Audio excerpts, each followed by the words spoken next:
আপনি দেখছেন Padma news 24.com এর রাত 8:30টার বিশেষ বুলেটিন ফ্ল্যাশ নিউজ। সাথে আছি আমি রাহু ইসলাম। facebook.com/পদ্মা নিউজ 24 পেজ ফলো করে আমাদের সাথেই থাকুন। বিশ্ব স্বাস্থ্য সংস্থার দক্ষিণ পূর্ব এশিয়া আঞ্চলিক কার্যালয়ে SEROর আঞ্চলিক পরিচালক সাইমা ওয়াজেদ পুতুলকে অনির্দিষ্টকালের জন্য বাধ্যতামূলক ছুটিতে পাঠানো হয়েছে। শুক্রবার থেকে সিদ্ধান্তটি কার্যকর হয়েছে বলে সংস্থার মহাপরিচালক তেদ্রোস আধানম গেব্রিয়েসুস অভ্যন্তরীণ ইমেইলে জানিয়েছেন। এই সিদ্ধান্ত আসে বাংলাদেশের দুর্নীতি দমন কমিশন কর্তৃক সাইমা ওয়াজেদের বিরুদ্ধে জালিয়াতি ও ক্ষমতার অপব্যবহারের অভিযোগে দুটি মামলা দায়েরের প্রায় 4 মাস পর। WHO প্রধান বলেন, পুতুলের স্থলাভিষিক্ত হিসেবে সংস্থার সহকারী মহাপরিচালক ডাক্তার ক্যাথরিনা বোহেম দায়িত্ব পালন করবেন। মঙ্গলবার তিনি ভারতের নয়াদিল্লিতে SEROর কার্যালয়ে যোগ দেবেন। 2024 সালের জানুয়ারিতে দায়িত্ব নেন বাংলাদেশের সাবেক প্রধানমন্ত্রী শেখ হাসিনার কন্যা পুতুল।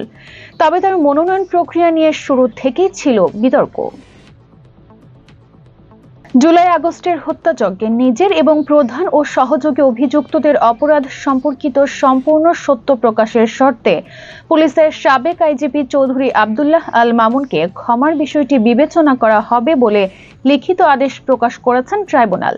শনিবার এই লিখিত আদেশ প্রকাশ করে আন্তর্জাতিক অপরাধ ট্রাইব্যুনাল। বৃহস্পতিবার 24 জুলাই-আগস্টে হত্যাযজ্ঞের দায় স্বীকার করে শেখ হাসিনার মামলায় রাজসাক্ষী হন তিনি। ট্রাইব্যুনালের কাঠগড়ায় দাঁড়িয়ে আদালতকে তিনি জানান, যারা এই অপরাধের সঙ্গে সম্পৃক্ত তাদের মুখোশ উন্মোচন করতে চান। লিখিত বক্তব্যে তিনি দোষ স্বীকার করেন, স্বেচ্ছায় মামলার সাথে সম্পর্কিত তার জ্ঞানের মধ্যে থাকা সমস্ত পরিস্থিতির সত্য এবং পূর্ণ প্রকাশ করতে ইচ্ছুক।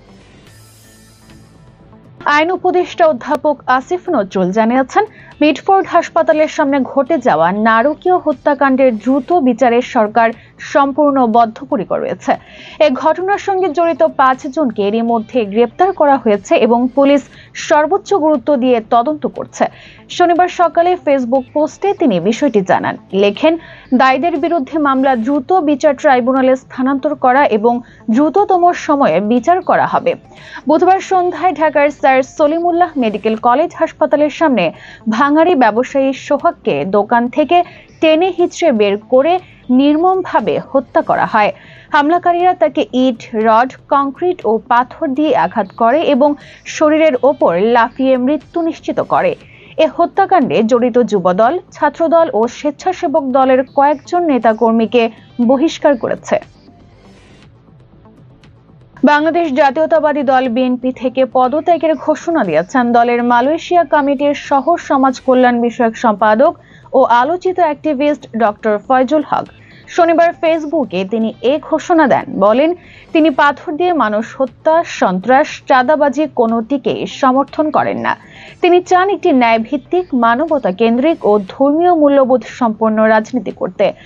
দলীয় স্বার্থ নয়, দেশ ও সাধারণ মানুষের অধিকারই তার রাজনীতির মূল মন্ত্র। দীর্ঘ রাজনৈতিক পথ চলার পর দলীয় মতাদর্শের বিরোধের কারণে তিনি দল থেকে সরে দাঁড়াচ্ছেন এবং আসন্ন জাতীয় নির্বাচনে ঝালকাঠির রাজাপুর কাঠালিয়া আসনে স্বতন্ত্র প্রার্থী হিসাবে প্রতিদ্বন্দ্বিতা করবেন। ডক্টর ফয়জুল জানান, সাম্প্রতিক সময়ে বিএনপির রাজনৈতিক অবস্থানে পরিবর্তন এবং 5 আগস্টের ঘটনার পর বামঘেঁষা মতাদর্শের দিকে ঝুঁকির বিষয়টি তাকে হতাশ করেছে। মিটফোর্ড হাসপাতালের সামনে ভাঙাড়ি ব্যবসায়ী সোহাগকে নির্মমভাবে হত্যার ঘটনা নিয়ে আলোচনা চলছে। বুধবার সন্ধ্যায় ঘটলেও আলোচনায় আসে শুক্রবার। সিসিটিভি ফুটেজ সামাজিক যোগাযোগ মাধ্যমে ছড়িয়ে পড়লে সারা দেশে শুরু হয় তীব্র প্রতিক্রিয়া। ভিডিওটিতে দেখা যায় কয়েকজন ব্যক্তি সোহাগকে পাথর ও ধারালো অস্ত্র দিয়ে এলোপাতাড়ি মারধর করছে। ঘটনাটিকে কেন্দ্র করে অভিনেত্রী আজমেরি হক বাঁধন ফেসবুকে কথা বলেছেন। শুক্রবার রাতে হত্যাকাণ্ডের একটি স্কেচ ছবি শেয়ার করে বলেন, এটা এক ধরনের ভয়াবহ ছবি। একজন মানুষকে হত্যা করা হচ্ছে আর চারপাশে দাঁড়িয়ে থাকা সবাই চুপচাপ দেখছে, কেউ কিছু করছে না। প্রশ্ন ছুড়ে দেন, কেউ কিভাবে এত নিষ্ঠুর হতে পারে? এটা কেমন দেশ? আগামী বছর টি-20 বিশ্বকাপ যৌথভাবে আয়োজন করবে ভারত ও শ্রীলঙ্কা। আইসিসি টুর্নামেন্টের ইতিহাসে প্রথমবার নিজেদের জায়গা নিশ্চিত করেছে ইউরোপীয় দেশ ইতালি। অঞ্চলের লীগ পদ্ধতির বাছাই পর্বে দ্বিতীয় স্থানে থাকায় বিশ্বকাপের টিকিট পেয়েছে দেশটি। শুক্রবার নেদারল্যান্ডসের বিপক্ষে আগে ব্যাট করতে নেমে ইতালি 7 উইকেট 134 রান তুলেছিল। জবাবে 22 বল এবং 9 উইকেট হাতে রেখে জয় তুলে নেয় ডাচরা। এতে ইউরোপীয় অঞ্চলের লীগ পদ্ধতির বাছাই পর্বে পয়েন্ট টেবিলের শীর্ষে থেকে টি-20 বিশ্বকাপের টিকিট পেয়েছে নেদারল্যান্ডস। আর ম্যাচ হারলেও রান রেটে এগিয়ে থাকায় প্রথমবার বিশ্বকাপের টিকিট পেয়েছে ইতালি। ভারতের বিহারে ঘটেছে এক চাঞ্চল্যকর ও অস্বাভাবিক ঘটনা।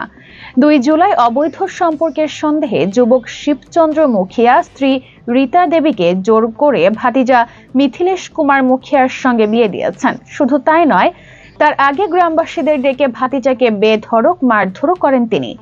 ঘটনাটি ঘটেছে বিহারের সুপল জেলার জীবচ্ছাপুর এলাকায়। ঘটনার একটি ভিডিও সামাজিক যোগাযোগ মাধ্যমে ছড়িয়ে পড়েছে, যেখানে মিথিলেশকে মারধর ও সিঁদুর পরানোর দৃশ্য দেখা যায়। শিবচন্দ্রের একমাত্র যুক্তি ছিল স্ত্রীর সঙ্গে ভাতিজার অবৈধ সম্পর্ক রয়েছে, তাই এই ব্যবস্থা।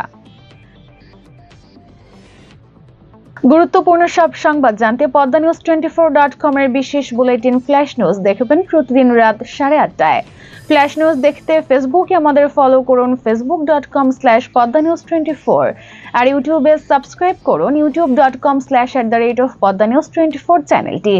নিয়মিত দেশ বিদেশের আপডেট সব সংবাদ জানতে ভিজিট করুন মাল্টিমিডিয়া নিউজ পোর্টাল poddanews24.com।